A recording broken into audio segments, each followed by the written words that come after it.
இப்போ ஒருத்தர் கொலை செய்தார்னா அவர் மேல காவல்துறை நடவடிக்கை எடுக்கும். ஆனா கொலை செய்தவர் தற்கொலை செஞ்சுக்கிட்டா யார் மேல நடவடிக்கை எடுப்பாங்க? அந்த கொலைக்கான தண்டனை அவ்வளவுதானா? கொலையை செய்துவிட்டு ஒருத்தர் தற்கொலை செஞ்சுக்கிறார் அப்படின்னா அதை சட்ட ரீதியாக அதை காவல்துறையினர் ஒரே வழக்காக பதிவு செய்வதில்லை. ஒன்று கொலை வழக்காகவும் இன்னொன்று தற்கொலை வழக்காகவும் வழக்கு பதிவு செய்வாங்க.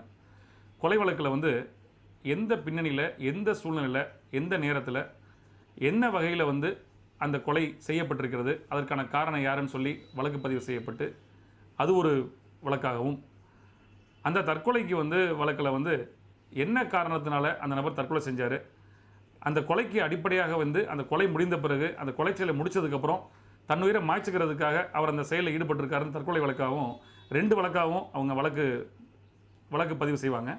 அந்த விசாரணையும் அந்த அடிப்படையில் தான் இருக்கும்.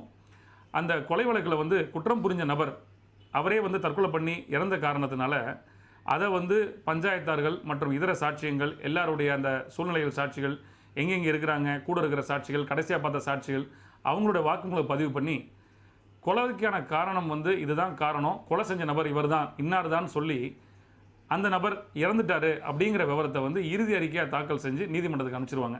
அந்த வழக்கு நடைபெறாது. அதன் பிறகு அந்த தற்கொலை வழக்கில் தற்கொலை செஞ்சிட்ட நபர் இந்த கொலைக்கு காரணமாக இருந்து இந்த கொலையெல்லாம் செஞ்சுட்டு அந்த காரணத்தினால தற்கொலை பண்ணிட்டாரு அப்படின்னு சொல்லி இந்த தற்கொலை வழக்குக்கும் ஒரு முடிவாக எழுதி அந்த முடிவுரை எழுதி அதை இறுதி அறிக்கையாக தாக்கல் செஞ்சு நீதிமன்றத்துக்கு அனுப்பிச்சிருவாங்க. ஸோ அந்த வழக்கும் நீதிமன்றத்தில் நடக்காது. ஆக இறந்த பிறகு ஒரு நபருக்கு தண்டனை கொடுக்கப்படுவதில்லை.